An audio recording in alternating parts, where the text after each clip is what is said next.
엄마, 요양원 들어가셔야 해요. 아들의 목소리가 마치 아무 일도 아니라는 듯 툭 떨어졌습니다. 엄마의 손이 순간 굳어버렸죠. 평생을 가족 위에 살아온 사람이 단 한 문장으로 짐처럼 느껴지는 순간이었습니다. 이날 이후 아무도 몰랐던 40년짜리 비밀 하나가 천천히 문을 열기 시작합니다. 이 이야기가 마음에 닿는다면 구독과 좋아요, 알림 설정도 부탁드릴게요. 여러분의 작은 손길 하나가 다음 이야기를 이어가는 큰 힘이 됩니다.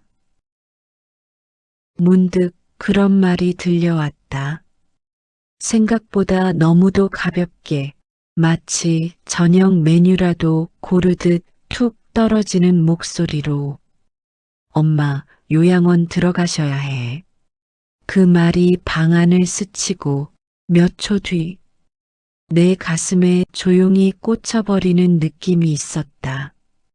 숨을 들이마시려 했는데 들어오지도 않고 내쉬려고 해도 시원하게 빠져나가질 않았다. 나는 아이들의 얼굴을 천천히 바라보았다. 오래전 작은 도시락통 하나 들고 엄마 아빠 찾는 것처럼 울던 아기들. 내 손을 잡고 엄마 하던 그 작은 목소리들. 그 아이들이 이제는 내 미래를 결정하고 있었다. 어쩐지 조용한 충격 같은 게 스며왔다. 요양원이라니, 내가 왜 그곳에 가야 하니? 목이 조금씩 떨렸다. 말을 하는 건 나였지만 마치 낯선 사람의 목소리가 흘러나오는 것 같았다. 딸이 먼저 입을 열었다. 엄마, 이제 혼자 두기 힘들어. 전화도 자꾸 헷갈리고 계약서도 어지럽고 병원 예약도 틀리고 요즘 엄마 실수가 많잖아. 그 말이 틀린 건 아니었다. 다만 그 말에 담긴 분위기가 내 마음을 찔렀다. 실수라는 말은 그저 사실을 설명하는 단어가 아니다. 실수했다는 건 누군가에게 부담을 줬다는 뜻이기도 하니까. 아들은 한숨을 쉬었다. 엄마가 글자도 잘 모르잖아. 그래서 자꾸 이런저런 문제가 생기고, 솔직히 우리도 바쁘고, 엄마 혼자 계시는 게 걱정돼. 걱정?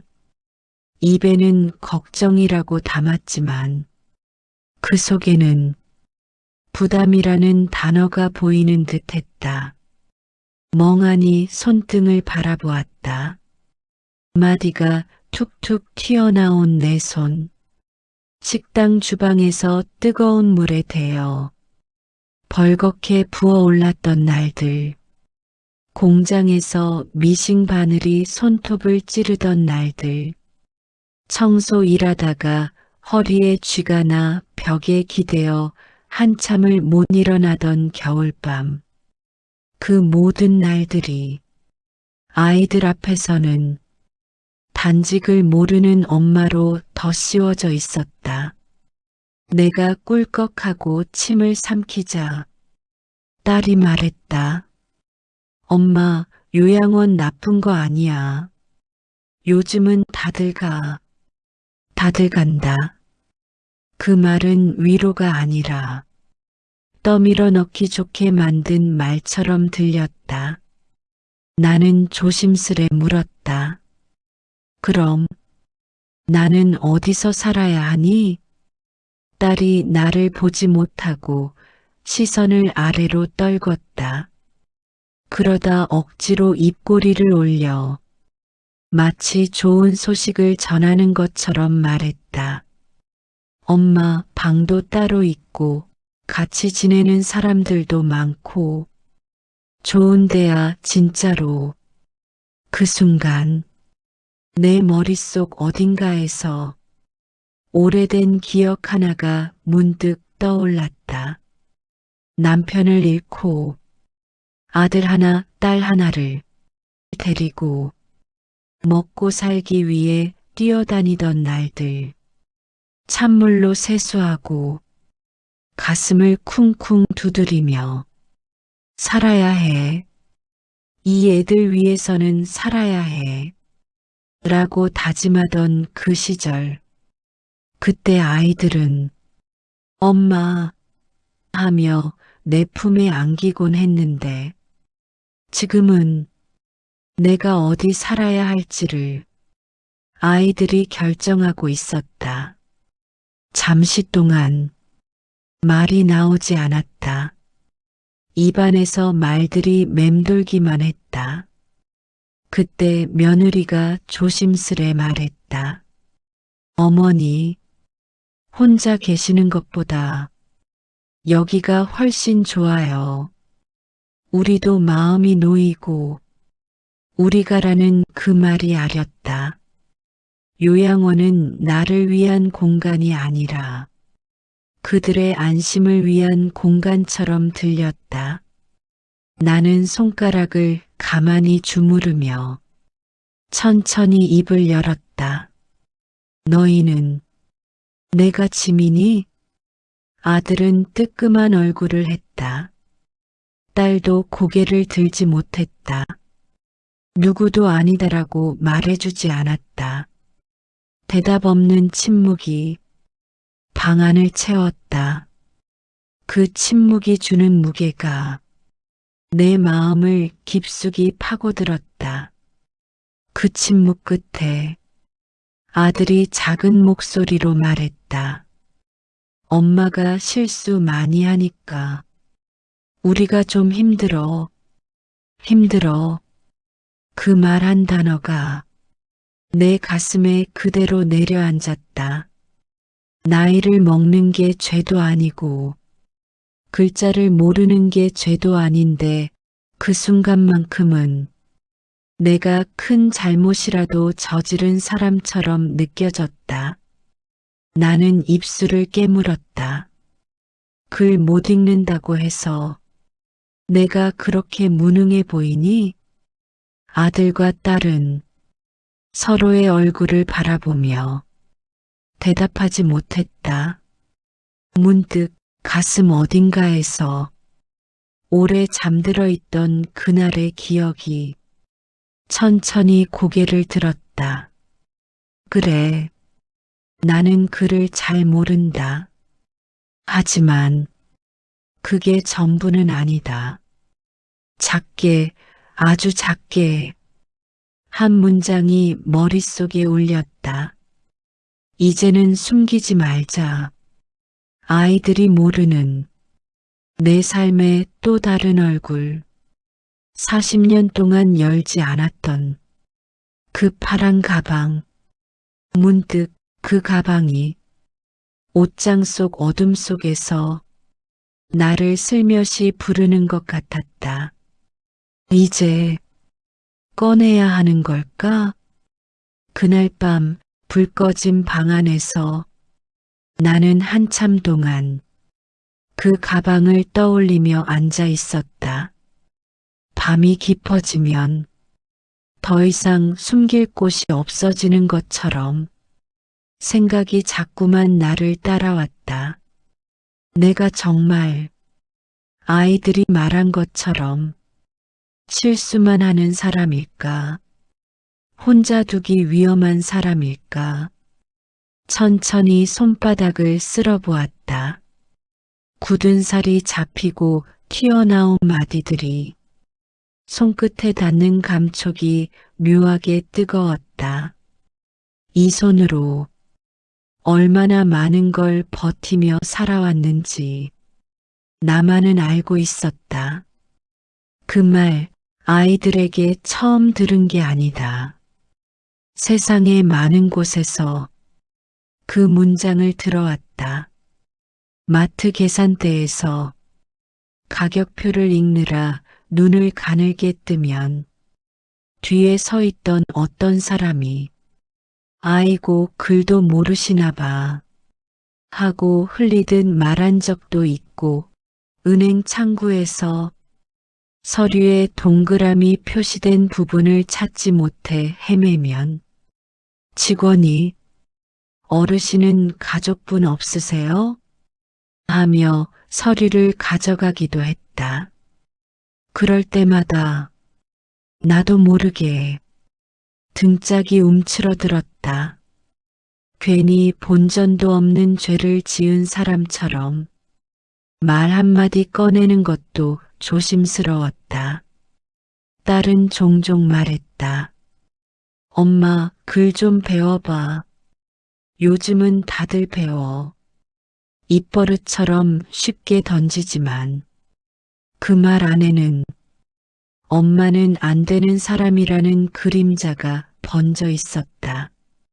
내 입에서는 늘 비슷한 말만 흘러나왔다.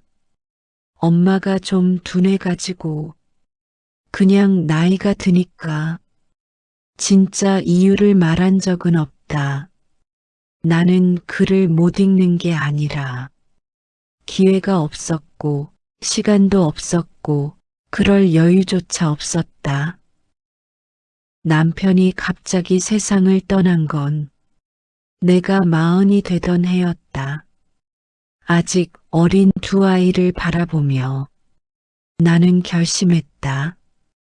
울 시간도 사치다. 그때부터 내 삶은 오직 살아내는 것 하나뿐이었다.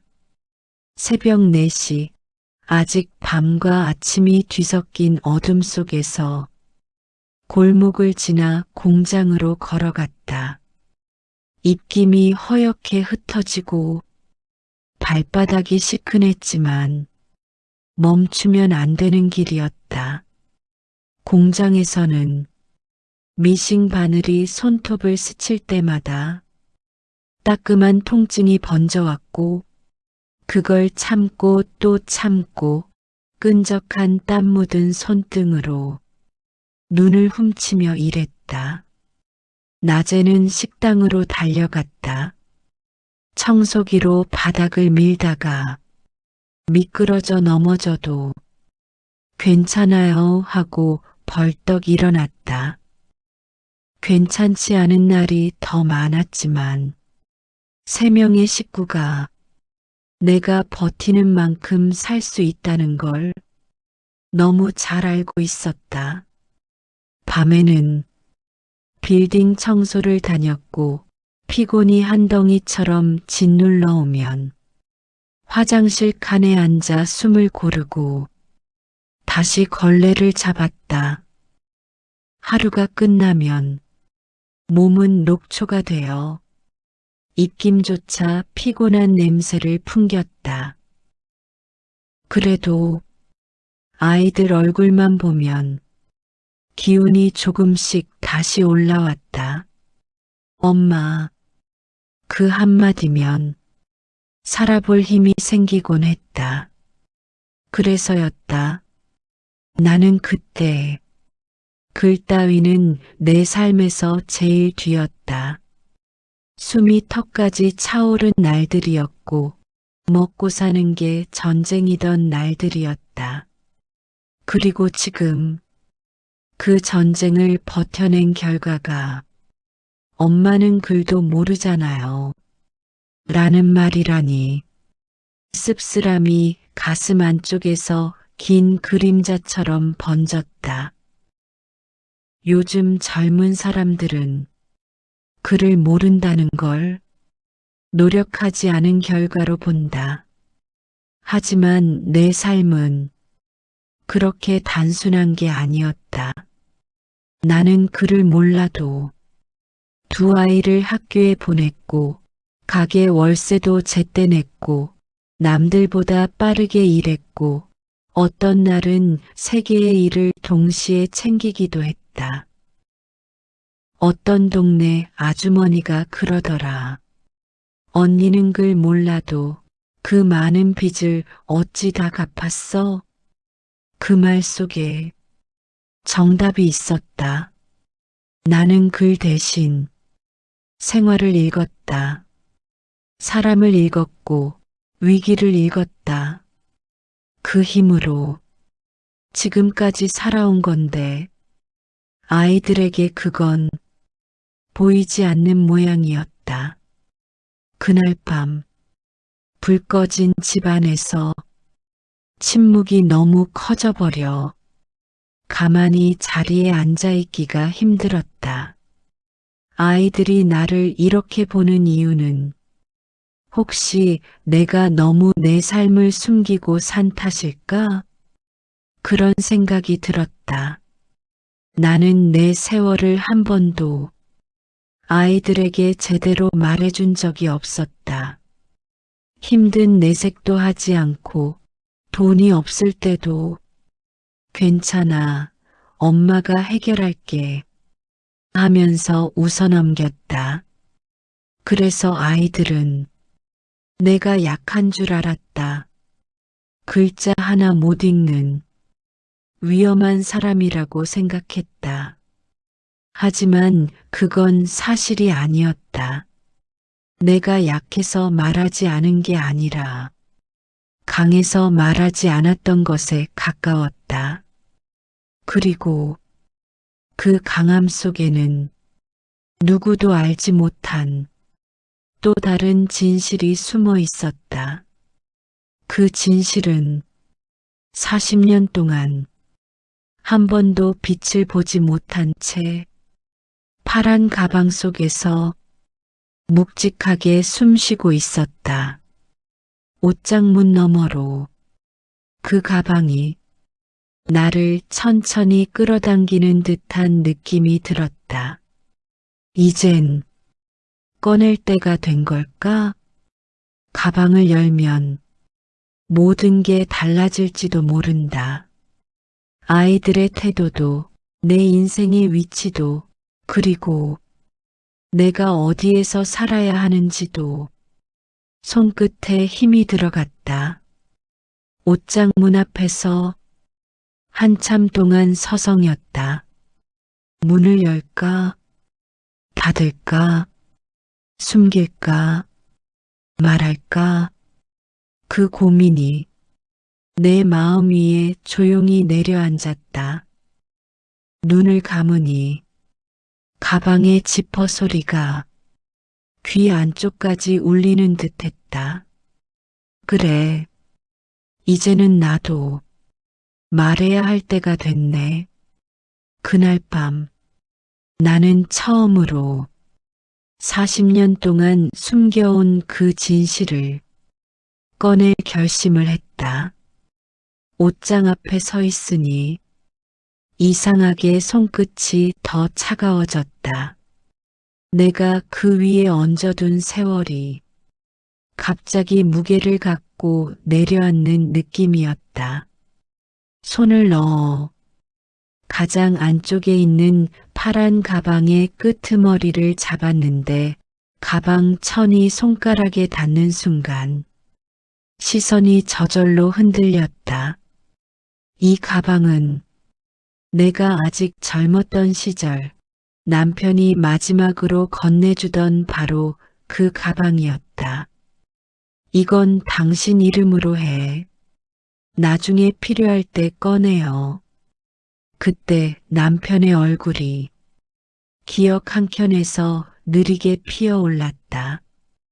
병원 침대에 누워 숨이 가빠오던 그날의 공기까지 살짝 스쳐가는 듯했다.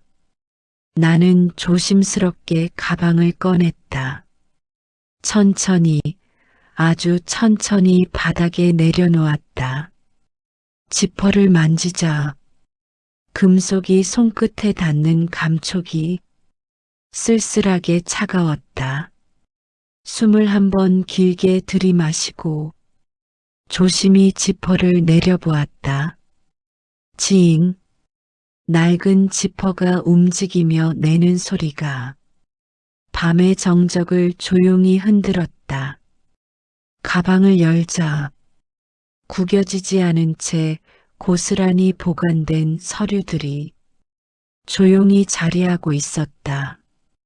시간에 눌리지도 않고 잊혀지지도 않은 표정으로 나는 천천히 한 장을 꺼냈다.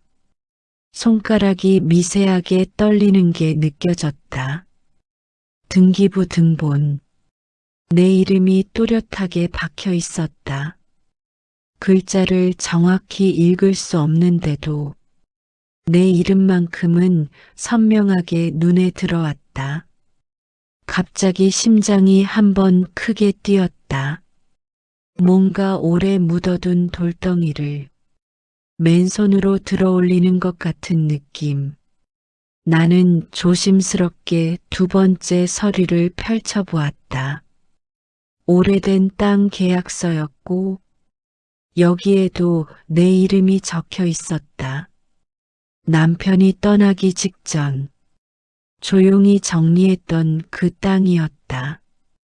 서류색이 바랬지만 종이 속에 박힌 글자들은 여전히 날카롭게 살아있었다. 손을 떼지 못한 채 한참 동안 바라보고만 있었다. 40년 동안 한 번도 펼쳐본 적 없던 문서들, 내 인생의 또 다른 모습이 담긴 종이들. 글은 잘 몰라도 이게 나에게 어떤 의미인지 온몸으로 느껴졌다. 나는 잠시 숨을 가다듬었다. 세 번째로 나온 건 남편이 운영하던 작은 식당의 운영권 서류였다. 이것도 남편이 내 앞으로 옮겨놓은 것이었다. 그때가 기억났다. 남편이 마지막으로 내 손을 끝까지 잡고 했던 말. 우리 애들, 당신이 혼자 키워야 할지도 몰라. 그러니까 이건 꼭 당신 이름으로 해놔야 해. 나는 그 말을 참 오래 잊고 살았다. 아니, 사실 잊으려 했다. 그날 이후로 숨기듯 모르는 척 넣어둔 가방이었으니까. 지퍼를 완전히 열어보니 마지막으로 적금 증서가 나왔다. 희미한 볼펜 자국이 서류 위에 남아 있었다. 이 적금은 내가 미신 공장과 식당을 왔다 갔다 하며 월급에서 조금씩 떼어 넣은 돈이었다. 때로는 끼니를 줄이면서도 언젠가 아이들한테 도움이 될까 싶어 오래, 정말 오래 모았다. 하지만 정작 아이들에게 그 이야기를 한 번도 꺼낸 적이 없다. 내가 가진 걸 말하면 언제든 필요할 때 꺼내 쓸 것 같아서 그게 왠지 두렵고 아까워서가 아니라 불안했기 때문이다. 그 불안감이 어째선지 그 시절의 내가 몸으로 기억하듯 남아 있었다. 나는 서류들을 방바닥에 펼쳐 놓았다. 낡은 종이 몇 장이 방 안을 꽉 채우는 것처럼 느껴졌다. 아무 말도 하지 못한 채 그걸 바라보고 있으니 마음이 기묘하게 요동쳤다. 이게 정말 내 삶인가? 40년 동안 숨을 참고 지켜온 이 서류들이 갑자기 나를 향해 말을 거는 것 같았다. 너무 오래 숨겨진 것들이라 빛을 받자마자 너무 낯설게 느껴졌다. 그러면서도 어쩐지 아주 오랫동안 내 편이 되어줬던 것 같은 이상한 친근함도 스며왔다. 나는 식탁에 종이를 하나씩 옮겨 놓으며 천천히 정리했다. 그리고 잠시 후 문득 떠오른 생각 하나가 가슴 깊은 곳을 세게 건드렸다. 만약 아이들이 이걸 알았다면 오늘처럼 날 쉽게 버리려고 했을까? 그 질문이 방안을 무겁게 울렸다. 요양원 이야기를 하며 내 손을 쳐다보던 아이들 얼굴이 기억 속으로 떠올랐다. 가볍게 던지는 말투, 붙잡지 않는 표정, 부담스러워하는 눈빛. 그렇게 말할 수 있었겠지. 엄마는 아무것도 없는 사람이라는 생각이 그들의 마음을 편하게 만들었겠지. 하지만 만약 이 서류들을 보게 된다면 아이들의 표정은 어떻게 변할까? 궁금함과 두려움이 동시에 밀려왔다.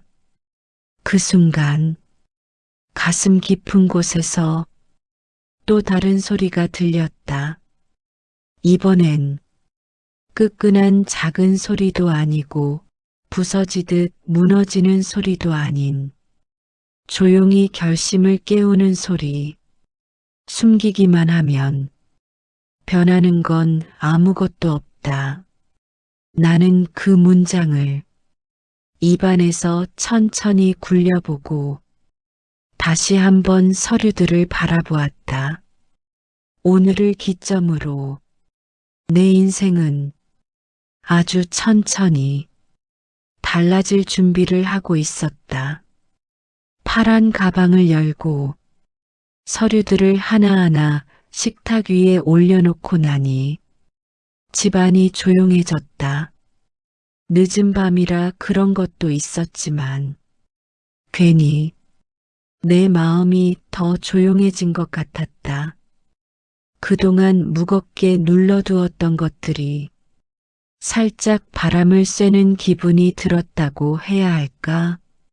서류를 다시 가방에 넣기 전에 나는 오랜만에 머릿속으로 남편 얼굴을 그려봤다. 작은 미소를 짓던 모습, 애들 머리 쓰다듬던 두툼한 손, 병실에서 내 손을 잡고 당신은 강한 사람이니까 잘 살 거야 라고 말하던 입술. 그 모습이 내가 이 서류들을 40년 동안 숨기고 살게 만든 이유였던 것 같다. 낡은 가방 속에 숨어있던 비밀을 오늘은 어쩐지 세상이 아닌 내가 먼저 마주해야 하는 날 같았고 몇 장의 서류를 정리하려고 하는데 그때 갑자기 현관 비밀번호 소리가 들려왔다. 비빅. 놀라서 서류를 덜컥 내려놓았다.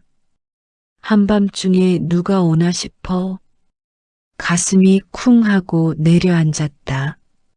문이 열리고 딸이 들어왔다. 손에는 잠옷바람 그대로 걸쳐온 얇은 카디건이 들려 있었다. 엄마 아직 안 주무셨어? 딸의 목소리가 원래보다 훨씬 부드러웠다. 아까 요양원 이야기를 할 때와는 확실히 다른 결이다. 나는 얼떨결에 대답했다. 잠이 좀 안 와서. 딸은 신발을 벗으며 말했다. 계속 마음에 걸려서 엄마 얼굴 좀 보고 가려고. 그 말이 왜 이리 낯설게 느껴지는지 나조차 모르겠다. 딸이 거실로 들어오다가 식탁 위에 놓인 서류를 보았다. 순간 움직임이 멈췄다. 엄마, 이게 뭐야? 나는 본능적으로 서류를 손으로 가리려고 했지만 이미 늦었다.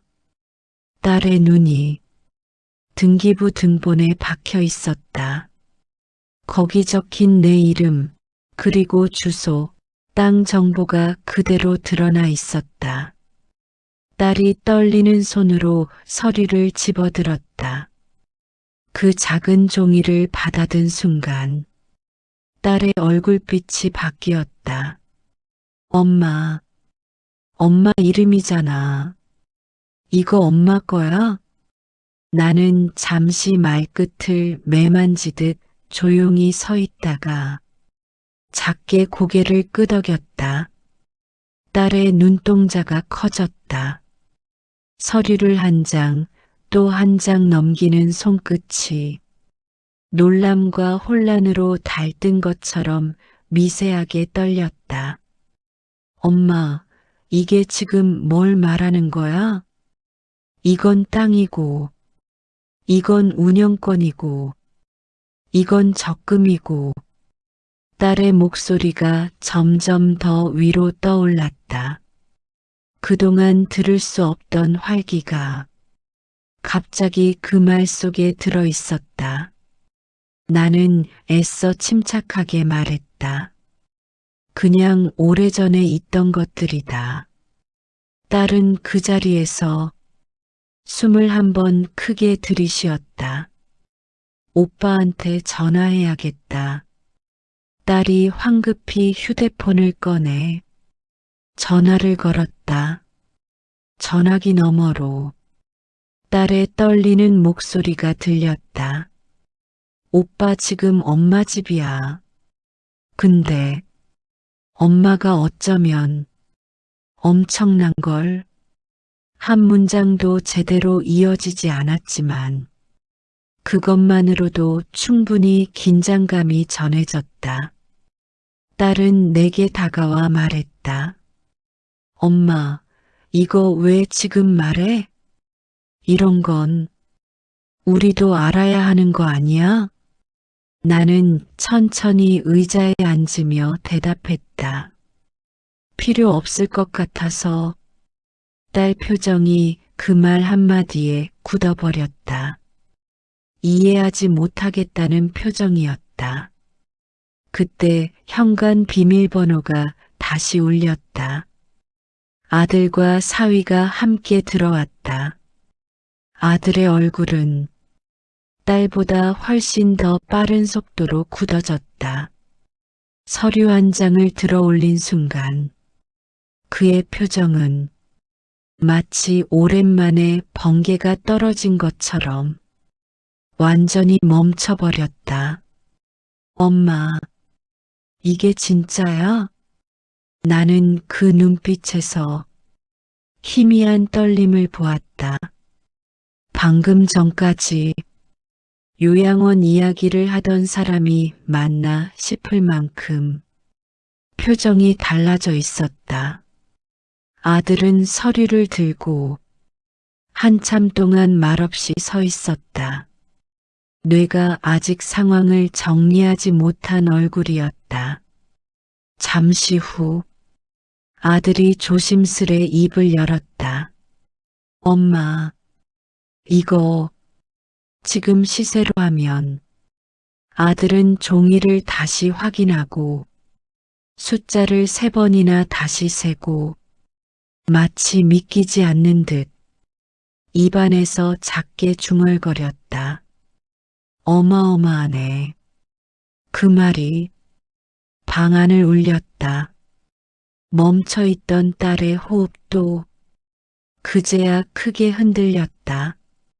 사위는 서류들을 한 장씩 훑으며 오래된 종이에서 뭔가 눈을 떼지 못했다. 그들 셋의 표정이 조용히 변하는 걸 보면서 내 마음은 묘하게 차가워지는 느낌이 밀려왔다. 역시 이런 얼굴이 나오는구나.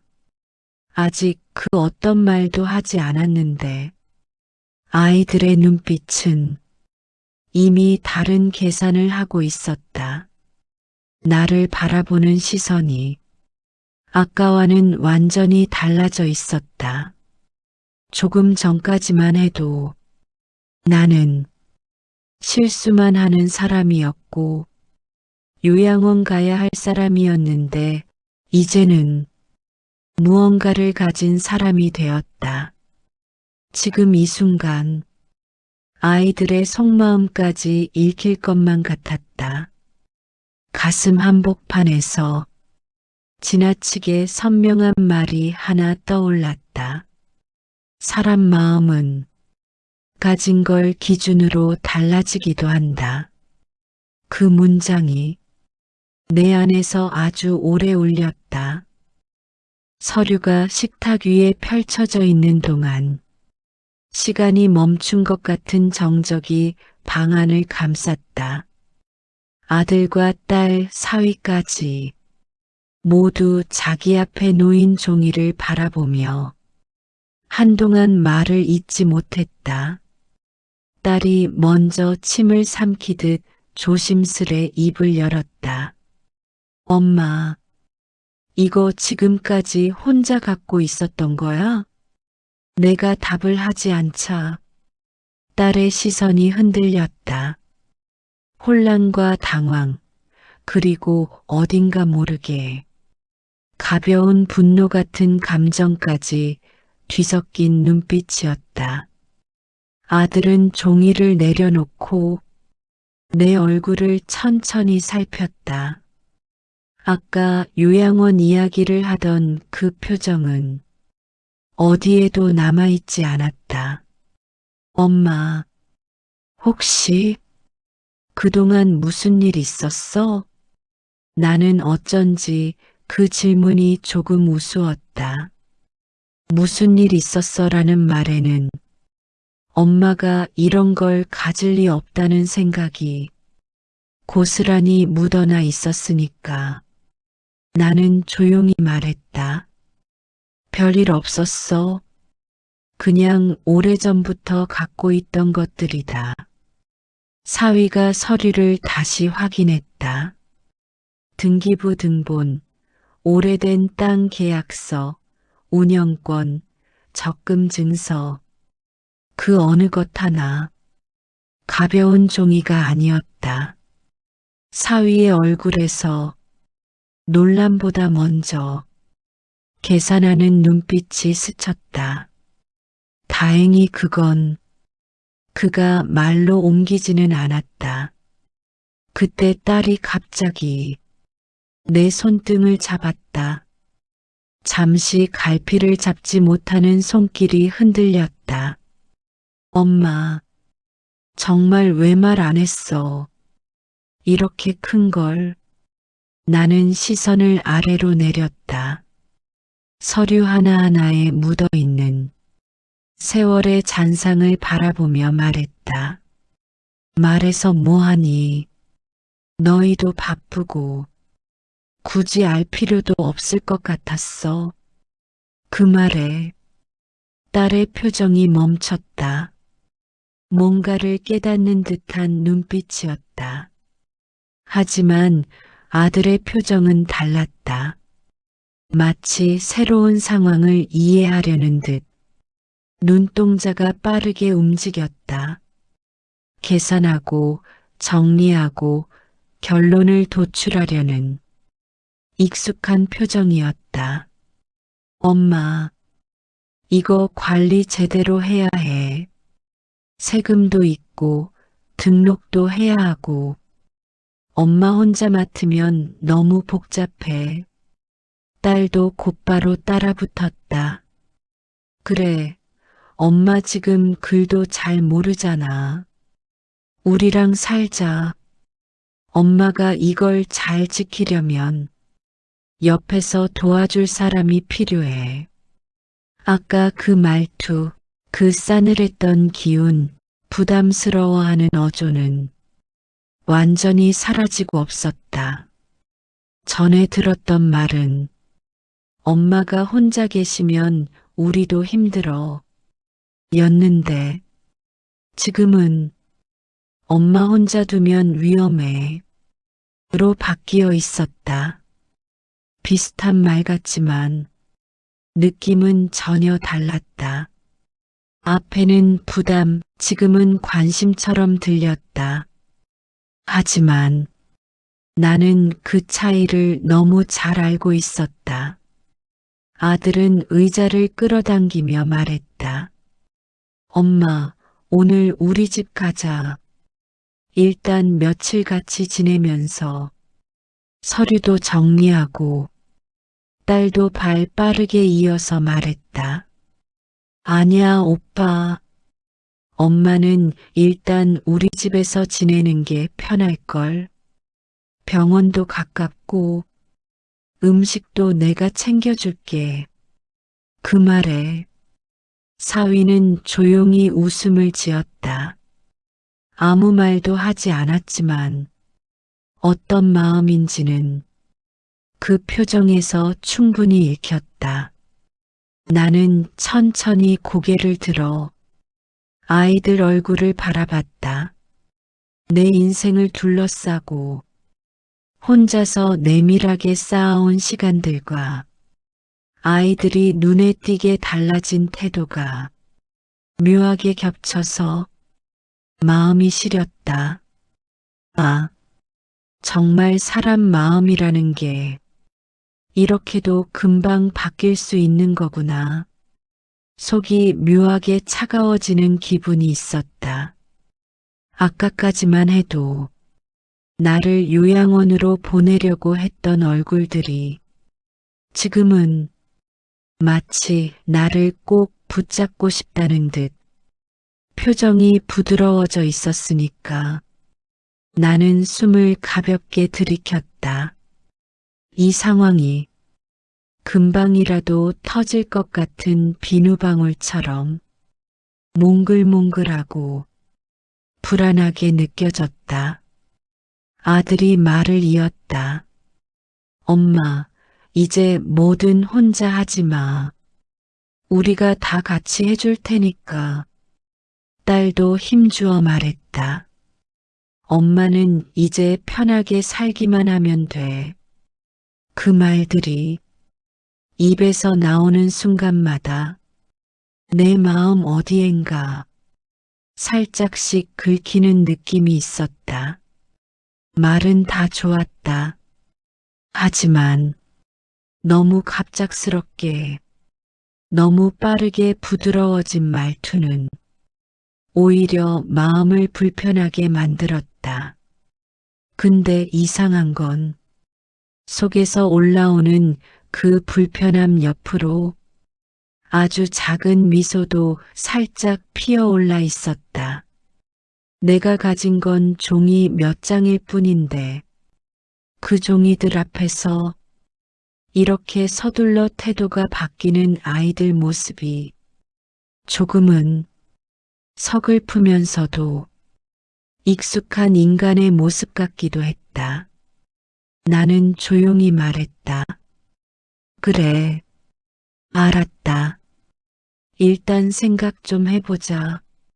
말끝이 너무 단단하게 떨어지지 않도록 부드럽게 하지만 내 마음이 흔들리지 않게 천천히 내뱉었다. 그 말이 끝나자 아이들 표정이 살짝 긴장으로 굳어졌다. 이제는 나에게 그 말이 어떤 의미인지 본능적으로 느끼는 것 같았다. 아들은 억지 웃음을 지었다. 엄마, 뭐든 천천히 하자. 우리 이제부터 엄마 잘 챙길게. 딸도 고개를 끄덕였다. 그래, 엄마. 우리 잘해볼게. 그 말이 마음에 와닿지 않는 건 아니었다. 하지만 내 안에서는 다른 감정 하나가 천천히 힘을 키우고 있었다. 바로 이제는 나도 말해야 한다. 라는 감정. 나는 아이들에게 꺼내지 못했던 수많은 말들, 숨기고만 살아온 내 삶의 진짜 모습, 그리고 오늘 달라진 아이들의 태도까지 모두 한 번에 떠올렸다. 이제는 내가 말을 꺼낼 차례였다. 내 인생을 내 입으로, 내 목소리로 한 번은 말해야 했다. 그래.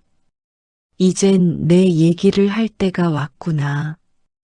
그 문장이 내 안에서 조용히 자리 잡는 순간이었다. 아이들이 갑자기 친절해진 그 밤, 나는 그 모습을 조용히 바라보며 오랫동안 마음속에서만 돌리던 말을 드디어 꺼낼 준비를 했다. 하지만 말이란 게 마음속에만 있을 때는 쉬운데 입 밖으로 나오려고 하면 묘하게 무게가 실린다. 그래서 나는 하루만 더 시간을 갖고 다음날 아이들을 다시 집으로 불렀다. 오늘은 엄마가 할 얘기가 있어서 그래. 그렇게 말하자 아이들은 서로 눈짓을 주고받았다. 작게 들리지만 긴장감이 그들의 표정에 묻어나는 게 낯설지는 않았다. 아들, 딸, 사위, 며느리까지 모두 거실에 앉았다.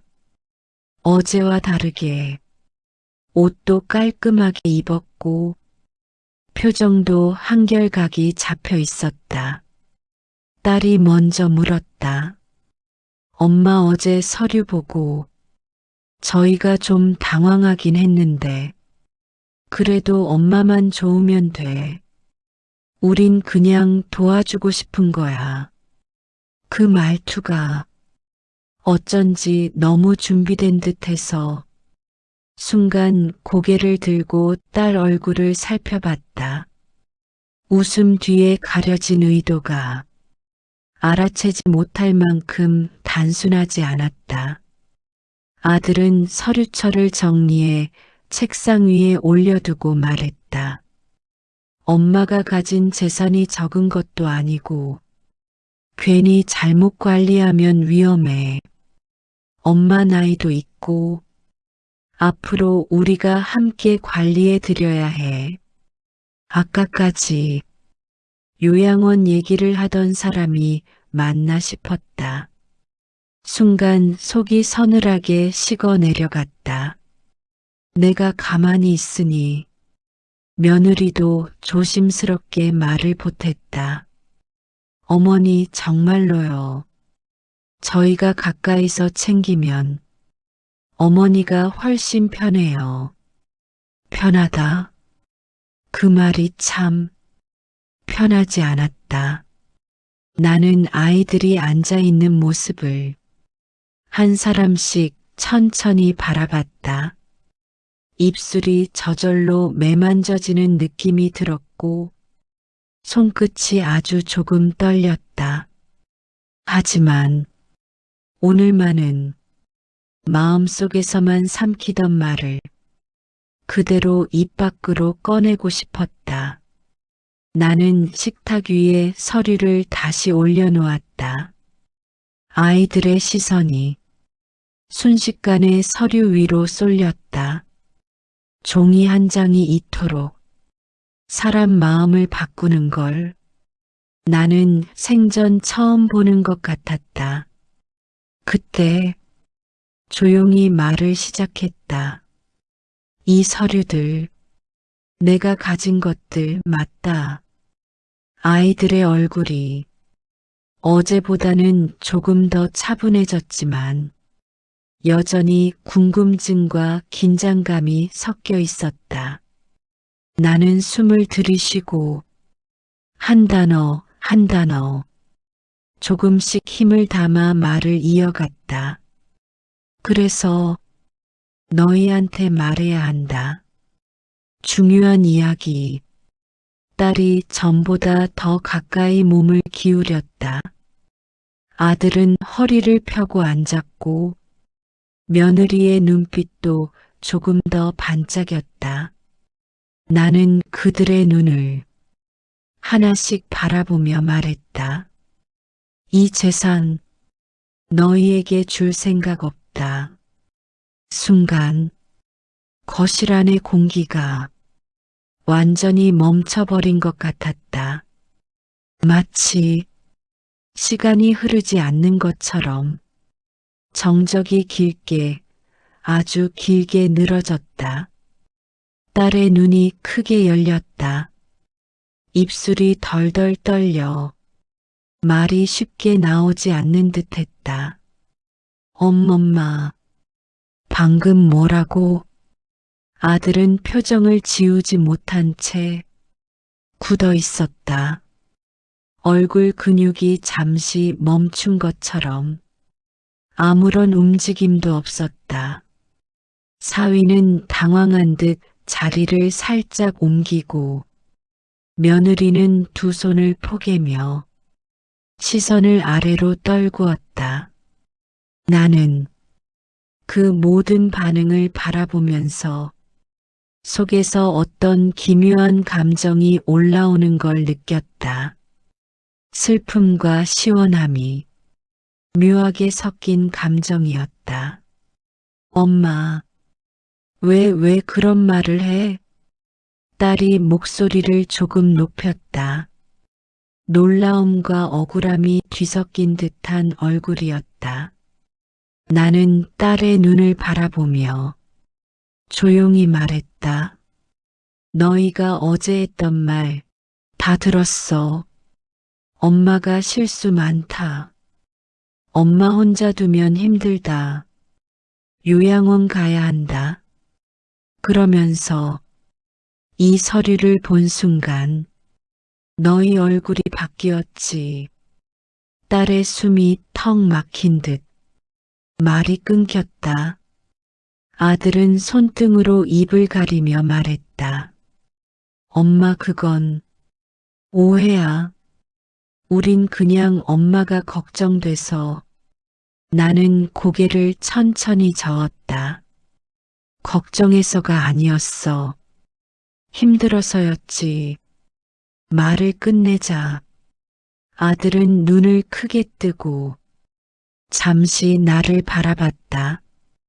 그 눈빛에는 부정하고 싶은 마음이 가득했다.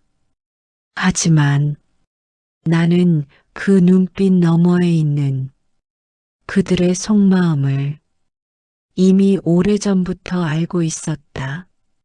나는 말을 이어갔다. 너희는 내가 아무것도 없는 사람이라고 생각했지. 무식하고 글도 모르고 실수만 하고 그래서 부담이었을 거야. 딸의 눈밑이 살짝 떨렸다. 나는 마음속에 묵혀두었던 말들을 하나씩 꺼내 놓았다. 하지만 이 서류들, 이건 그냥 돈이 아니라 내가 살아온 세월이야. 희생이고 노력이고 내 몸이 부서지던 날들로 만든 내 인생의 마지막 버팀목. 말 끝에 잠시 숨을 고르며 덧붙였다. 그래서 그걸 아무렇지 않게 내놓을 수 없었다. 아들이 손을 뻗어 내게 다가오려던 순간 나는 고개를 조금 돌렸다. 미안하지만 너희에게 줄 생각 없어. 그 말이 거실 안을 천천히 내리며 한 사람씩 스며들어갔다. 표정들이 서서히 무너져 내리기 시작했다. 아들은 부끄러움과 후회가 뒤섞인 얼굴로 숨을 들이켰다. 딸은 울고 싶은 듯 입술을 꽉 깨물었다.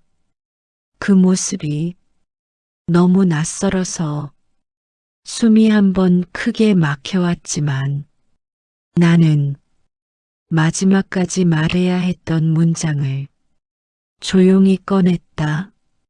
난 지금까지 나를 위해 산 적이 없거든. 근데 이제는 내가 내 삶을 지키고 싶어서 그래. 말을 끝낸 순간 내 안에서는 기이할 정도로 고유한 감정이 피어올랐다. 내가 평생 참고 숨겨온 것들이 이제야 제자리를 찾는 것 같은 감정. 그리고 아이들의 표정은 서서히 무너지는 듯 가라앉기 시작했다. 내가 마지막 말을 내뱉고 난 뒤 거실엔 한동안 아무도 입을 열지 못하는 묘한 정적이 흘렀다. 말은 나는 했는데 마치 시간이 누군가의 손에 잡혀 멈춰버린 것 같은 순간이었다. 딸이 먼저 숨을 들이켰다. 얇은 어깨가 아주 조금 떨렸다. 눈동자가 흔들리고 말을 찾아 헤매는 듯 입술이 가볍게 떨렸다. 엄마, 그렇게 생각했다면 우리가 정말 너무 미안해. 말이 끝나기도 전에 딸의 목소리가 갈라졌다. 평생 씩씩하기만 했던 아이였는데 지금은 마치 어린아이처럼 울음을 참는 얼굴이었다. 아들은 잠시도 가만히 있지 못하듯 손을 움켜쥐었다 펴고를 반복했다. 입술을 눌러 깨물고 한참이나 아무 말도 하지 못했다. 그러다 갑자기 아들이 자리에서 일어났다. 의자가 뒤로 살짝 밀리며 바닥에서 미끄러지는 소리를 냈다. 그리고 나를 향해 한 걸음, 두 걸음 조용히 다가왔다. 내 앞에 서더니 그가 갑자기 무릎을 꿇었다. 툭! 무릎이 바닥에 닿는 소리가 방 안을 울렸다. 그 소리가 기묘하게 깊게 울려서 마치 가슴 한복판에 박힌 것 같았다. 아들의 어깨가 천천히 흔들리기 시작했다. 숨을 크게 들이쉬는 소리가 들렸고 그 사이로 오래 참아온 울음이 새어나왔다. 엄마, 내가 잘못했어. 한 문장이었지만 무너지는 마음이 그 안에 다 들어 있었던 것 같다. 내가 대답하지 못하자 아들은 고개를 숙인 채 말했다. 엄마가 그를 모른다고, 그걸 핑계 삼아서 우리가 엄마를 너무 쉽게 판단했어. 지금 생각해보면 그게 얼마나 잘못된 건지. 목소리가 끝부분에서 흔들렸다. 숨을 내쉬는 소리가 짧고 뜨겁게 끊겨 나왔다. 딸도 내 앞에 다가오더니 아들 옆에서 조심스럽게 무릎을 꿇었다. 그 작은 무릎이 바닥에 닿는 소리가 두 번째로 조용히 울렸다. 엄마, 우리가 진짜 미안해. 엄마한테 그런 말하면 안 됐는데. 그때는 정말 몰랐어. 딸의 손이 조심스레 내 무릎 위에 닿았다. 그 손이 뜨거운데 내 마음은 어쩐지 더 무거워지는 느낌이었다. 사위도 주저주저 하다가 느리게 다가와 아이들 뒤에 조용히 앉았다. 말은 하지 않았지만 그의 표정에서도 후회와 당황이 뒤섞여 보였다. 며느리는 입술을 꼭 다문 채 눈가를 연신 닦으며 말했다. 어머니, 정말 죄송해요. 제가 어머니 입장에서 생각했어야 했는데 그걸 못했어요. 아이들 셋이 내 앞에 무릎 꿇고 있는 걸 보니 가슴 한쪽이 서늘한 듯 뜨거운 듯 복잡하게 요동쳤다. 이런 모습을 내 생에 몇 번이나 봤을까? 아니, 한 번이라도 있었던가. 나는 손을 조금 들었다가 다시 무릎에 내려놓았다. 쉽게 손을 뻗을 수가 없었다. 위로하려 하면 내가 지고 마는 기분이 들 것 같았고, 너무 차갑게 굴면 세월의 정까지 부서질까 겁이 났다. 그래서 그 사이의 감정을 조용히 머금은 채 말을 천천히 꺼냈다. 그래, 니들이 미안하다 하니 그 말은 고맙다. 아들과 딸이 내 말을 듣는 순간 숨이 막혀오는 것처럼 눈을 질끈 감았다. 하지만 나는 그 뒤에 말할 문장들을 천천히 준비하고 있었다. 근데 미안하다고 해서 모든 게 바로 사라지는 건 아니야. 그 말에 아들이 고개를 들었다. 눈가는 붉게 젖어 있었고 입술이 아주 살짝 떨리고 있었다. 엄마, 우리가 정말 잘못했어. 엄마 인생을 너무 쉽게 생각했고 엄마가 겪어온 일도 제대로 몰랐어. 딸도 바로 말했다. 엄마, 우리가 다시는 그런 말 안 해. 엄마 무시한 거 정말 후회돼. 그 말들을 들으니 가슴 안쪽에서 오래 붙들어 두었던 한이 조금씩 고개를 들었다. 나는 천천히 고개를 돌려 아이들을 바라봤다.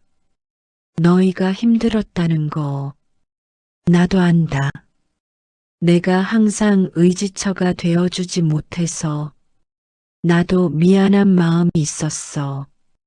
아이들은 내 한마디 한마디를 마치 숨이 닿기 전에 삼키듯 빠짐없이 듣고 있었다.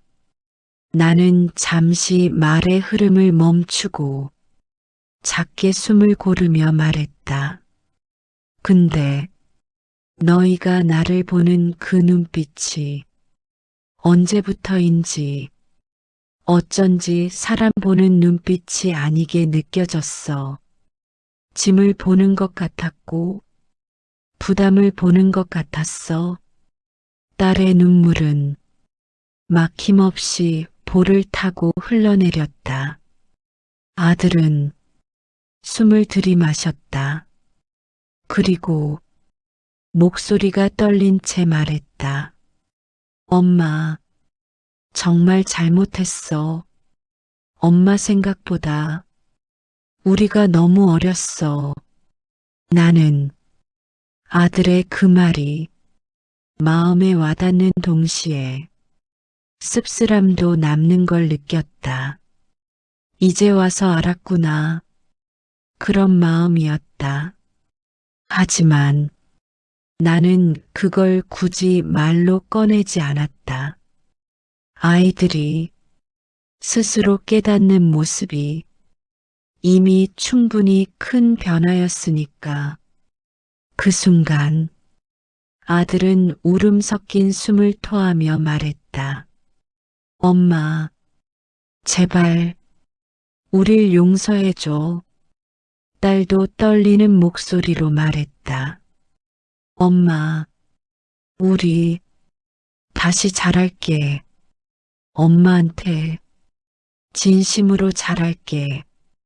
그 흔들리는 눈빛을 바라보며 나는 천천히 눈을 감았다.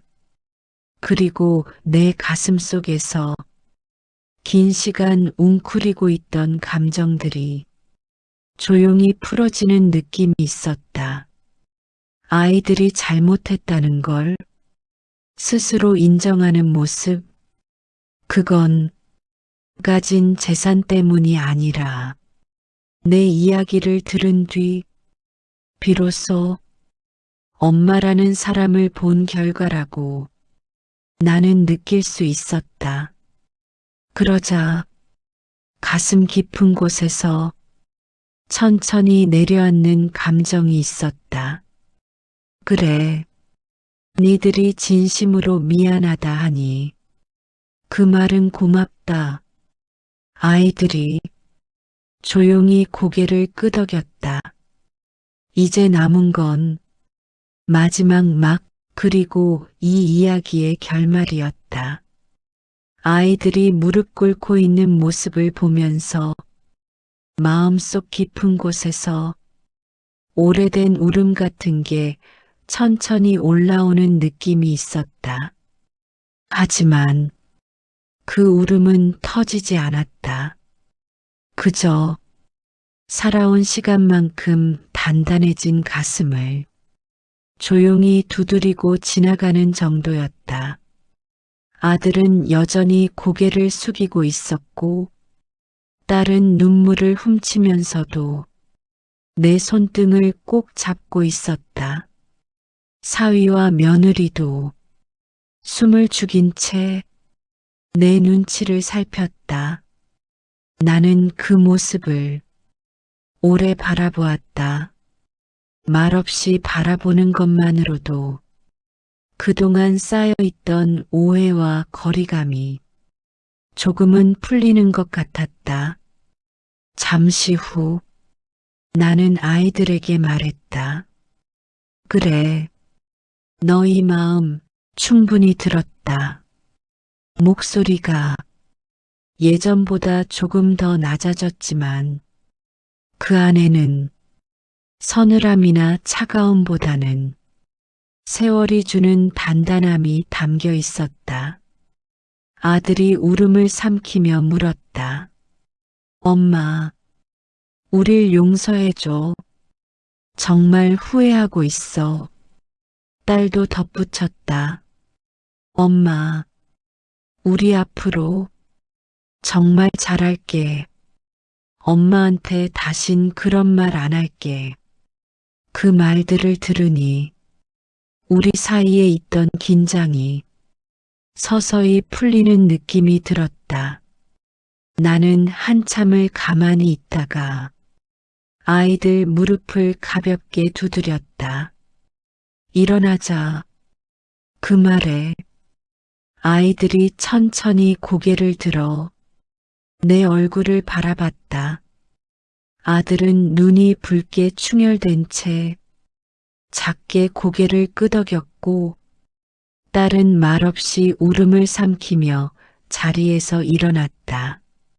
나는 손을 무릎에 올리고 몸을 천천히 일으켰다. 가족 모두가 내 움직임을 따라 천천히 자리에서 일어났다. 나는 아이들을 모두 앉힌 후 천천히 식탁으로 걸어갔다. 서류들을 한 장씩 들었다가 다시 내려놓았다. 그리고 말했다.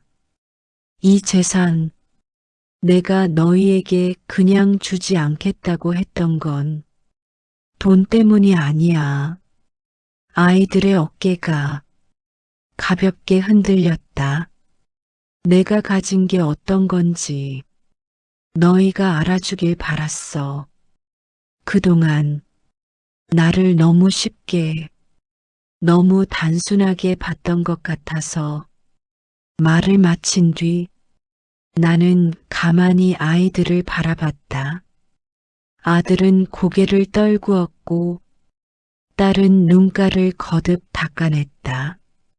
나는 서류 하나를 가볍게 들고 말했다. 이건 내가 평생 내 몸을 갈아 넣으며 모은 거야. 너희 아빠가 마지막으로 내 손에 쥐어준 것들이고 아이들 얼굴이 다시 흔들렸다. 그래서 이걸 누구에게 줄지 어떻게 쓸지는 이제부터 내가 결정하려고 해. 아들은 조용히 숨을 들이쉬며 물었다. 엄마가 어떻게 하고 싶어? 나는 아주 느리게 그리고 아주 확실하게 말했다. 나를 위해 쓰려고. 잠시 침묵이 흘렀다. 그 말이 아이들 마음에 어떻게 닿았는지 표정에서 그대로 보였다. 막막함, 놀라움, 후회, 그리고 조금은 안도한 감정들. 딸이 떨리는 목소리로 말했다. 엄마가 정말 편해지고 싶으면 그게 맞아. 아들은 고개를 들고 진심 섞인 목소리로 말했다. 엄마, 이제는 엄마가 하고 싶은 대로 해. 우린 정말 그게 좋을 것 같아. 나는 고개를 끄덕이며 말했다. 그래. 그래서 나는 앞으로 배울 거야. 아이들이 눈을 크게 뜨며 동시에 물었다. 뭘? 나는 작은 미소를 지었다. 글자, 읽는 법, 쓰는 법. 딸이 순간 숨을 들이켰다. 엄마, 지금부터 배워도 늦지 않을까? 나는 고개를 저었다. 늦고 빠른 게 어디 있니? 내가 살아있는 동안 하루라도 더 내 이름을 내가 쓸 수 있으면 그게 나는 좋아. 아들은 입술을 꼭 다문 채 천천히 고개를 끄덕였다. 그 순간 내 가슴 안쪽에서 오래 묵은 벽 하나가 조용히 무너지는 느낌이 있었다. 며칠 후 나는 주민센터의 문을 다시 열었다. 어르신, 또 오셨어요? 직원의 밝은 목소리가 이상하게 따뜻하게 느껴졌다. 예, 오늘은 조금 더 배워보려고요. 연필을 손에 쥐었다. 손끝이 떨렸지만 그 떨림이 왠지 기분 좋은 두근거림처럼 느껴졌다. 공책 맨 위에 조심스레 글자를 쓰기 시작했다. 김순자. 삐뚤빼뚤한 글씨가 공책 위에 자리 잡았다. 첫 자음을 쓰고 모음을 쓰고 마지막 받침까지 쓰는데 눈가가 조금 뜨거워졌다. 나는 내 평생 처음으로 내 이름을 내 손으로 정확히 써보는 순간을 맞이하고 있었다. 작게 웃음이 났다. 그래, 이게 바로 내가 지키고 싶었던 삶의 한 조각이었다.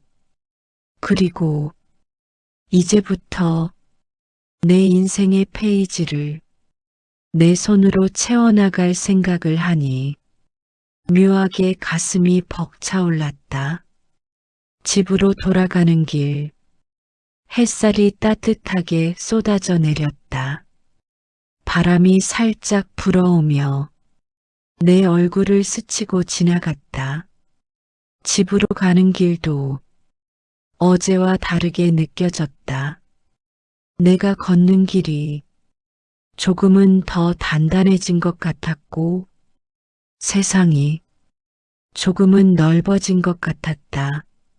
문득 귀에 오래 남아있던 아이들 울음 섞인 목소리가 떠올랐다.